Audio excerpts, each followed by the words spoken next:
Good evening. I'm Chris Carone, Director of Collections for the Children's Museum of Indianapolis. Welcome to the Children's Museum's Haunted Collections Tour. As the largest children's museum in the world, we also have one of the largest collections, with more than 130,000 artifacts, specimens, and works of art that we use for exhibitions, for programs, publications, and research. Most people, when they think of museum collections, think of the things that they see on exhibit. But in fact, we, and museums our size, only exhibit about 10% of our collections at any one time. That means the other 90% are kept here in climate-controlled storage, where we can care for and research them and use them in future experiences. Tonight, we're going to roll back the curtain and let you see one of those collections, the Arts and Humanities collection, those things made and used by humans. Now, unlike your forgotten attic, we take great care of the objects that we keep in storage, regulating temperature and humidity and security to ensure that they're preserved for the future. In our cavernous storerooms, we keep the light levels low to make sure our treasures are preserved. Now, our curators have known for a long time that those objects up high on the shelf have strange and bizarre stories to tell about the people who used them, how they lived, and sometimes how they died. We're going to open the door and hear the stories that those objects have to tell. And who knows, we may even see a few ghosts along the way. They say that beauty is in the eye of the beholder, but perhaps spooky is too. These toys and dolls weren't made to be scary, but some may seem a little unsettling to us today. This automaton was meant to be whimsical, to show off the magic of its mechanism, but it may seem a little disturbing to some of us. The doll in the burlap dress is Little Miss No Name. She was made by Hasbro in the 1960s. She was meant to be something that little girls wanted to take home and care for. A poem on her box said, "I need someone to love me. I'm so tired and cold. Please take me home with you, and I'll be yours to hold." Names of dolls can be important.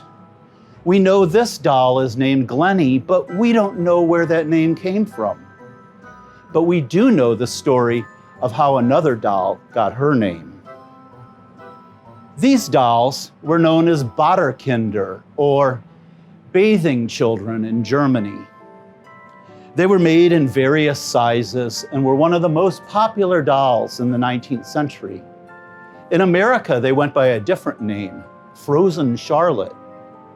The name comes from a poem written in the 1840s about a young woman who froze to death while riding a sleigh on New Year's Eve with her sweetheart.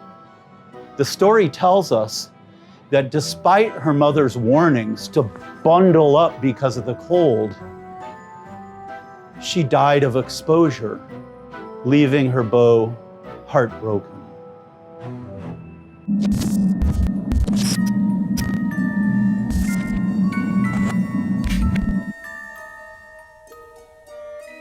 Fair Charlotte lived on the mountainside, in a bleak and weary spot. There were no homes for miles around, save for her father's plot.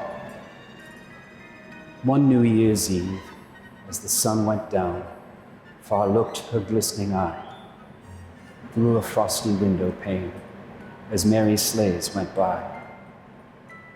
For in a village 15 miles away was to be a ball that night, and though the air was heavy and cold, her heart was warm and bright.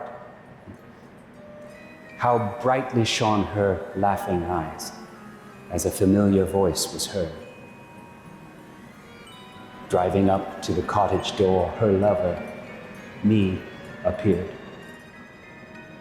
"Oh, Charlotte, dear," her mother cried, "this blanket round you fold. It's going to be an awful night tonight. You'll catch your death of cold." "Oh, nay, fair Charlotte cried, sounding like a gypsy queen. To ride in blankets muffled up, I never would be seen. Besides, I have my silken cloak, you know 'tis lined without, and I have my silken scarf to wrap my neck about."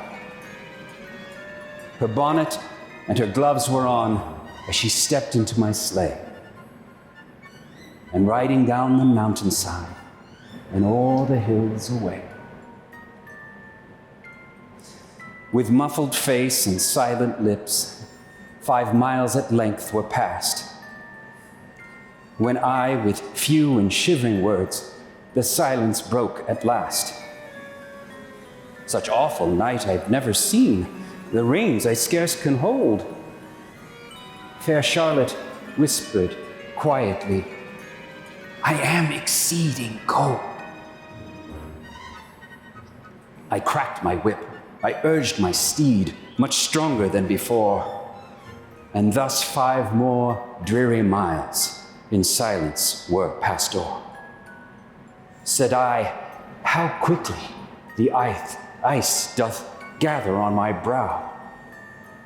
Fair Charlotte whispered quieter still, "I'm growing warmer now." So on we rode, in frosty air and glittering cold starlight, when at last the village lamps and ballroom came in sight. We reached the door, and I sprang out. I gave my hand to her. But she stood there, like a monument, without the power to stir. I touched her hand. Oh God, it was cold and hard as stone. I tore the mantle from her face. Cold stars upon it shone. And thus I sat down next to her as bitter tears did flow. "Oh, Charlotte, oh, my charming bride, you never more will know." I twined my arm around her neck. I kissed her marble brow. My thoughts flew back to when she said, "I'm growing warmer now."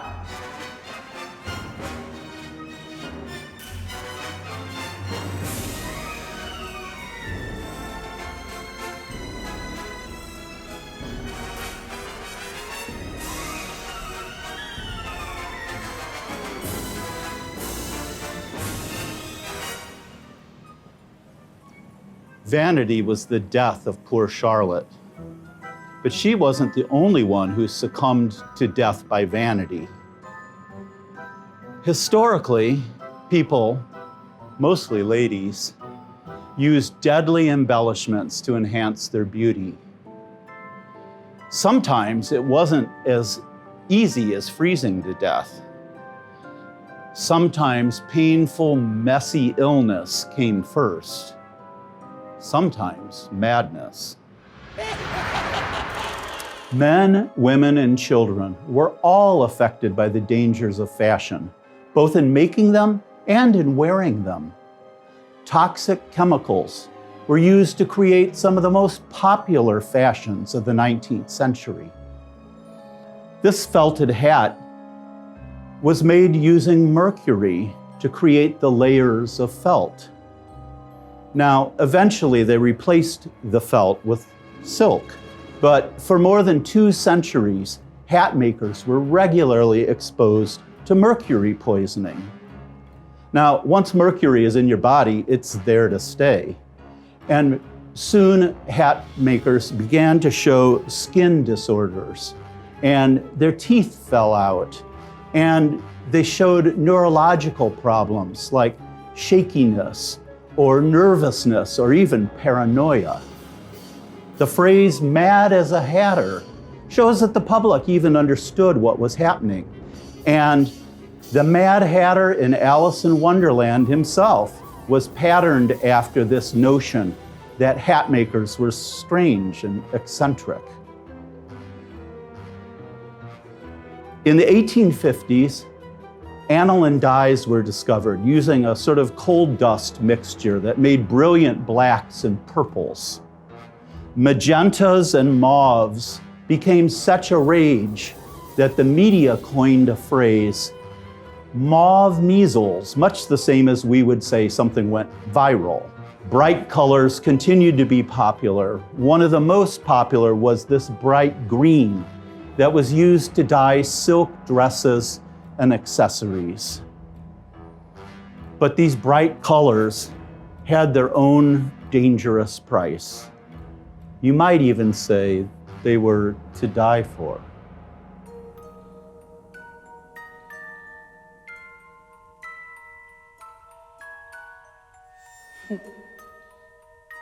Bathed in green. That is how Great Britain's fashion was described during our Queen Victoria's reign. That was due, of course, to the brilliant emerald green dyes which had recently become available for our clothing, our carpeting, and wallpaper. This brilliant green was the perfect complement to the brighter gas lighting which adorned many of the more fashionable homes of the era. Unfortunately, many of the ladies who imbibed in this new, colorful obsession soon found themselves covered in less desirable colors, the colors of sores and scabs, the colors of blood vomited forth. These symptoms were often accompanied by one's hair falling out, followed closely by the liver and kidneys ceasing to function. All in the name of fashion. In fact, I knew of a woman who purchased herself a pair of bright green gloves from a very well-known and respected fashion house, only to discover that her hands were covered in blisters after wearing them. I could tell you stories about babies who died shortly after playing on green carpets. And that green wallpaper was said to give off a certain mouse-like odor. But lest you think that this strange green illness was only reserved for ladies of quality, it was not. A young woman named Matilda used this artificial dye to color artificial flowers. And as she lay there, dying, she threw up green. The whites of her eyes had turned green. And amongst the last words she spoke were that everything around her looked green.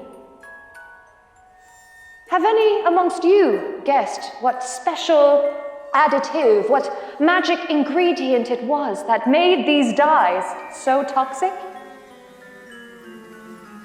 Arsenic. Arsenic was that special additive that created these brilliant hues that the more fashionably set were dying for. And now, my good gentlemen and ladies, comes the most macabre part of my story. The doctors knew. They knew the cause of this slow poisoning of Great Britain. Newspapers published ghoulish illustrations of skeletons dancing in green gowns. So surely, one would think the populace would then renounce the caricature and say au revoir to death by fashion. They did not. In fact, some vowed to continue on wearing these deadly shades if the alternative was to return back to the drab and lifeless grays and browns of before. Some believed that the doctors and the scientists were lying to them. Mind you, these same people kept jars of arsenic in their own homes to poison rats. Can you imagine? ignoring such a contradiction just to suit one's own whims. It wasn't until the end of the century that regulations were finally put into place, and the public finally said farewell to the deadly dress. So, if you happen to have green upon yourself this evening, fear not, you are quite safe. However, if those garments do start to emit a certain mouse-like odor, I highly suggest that you remove those garments immediately and dispose of them. I only wish that I had done the same when I'd had the chance. Good evening.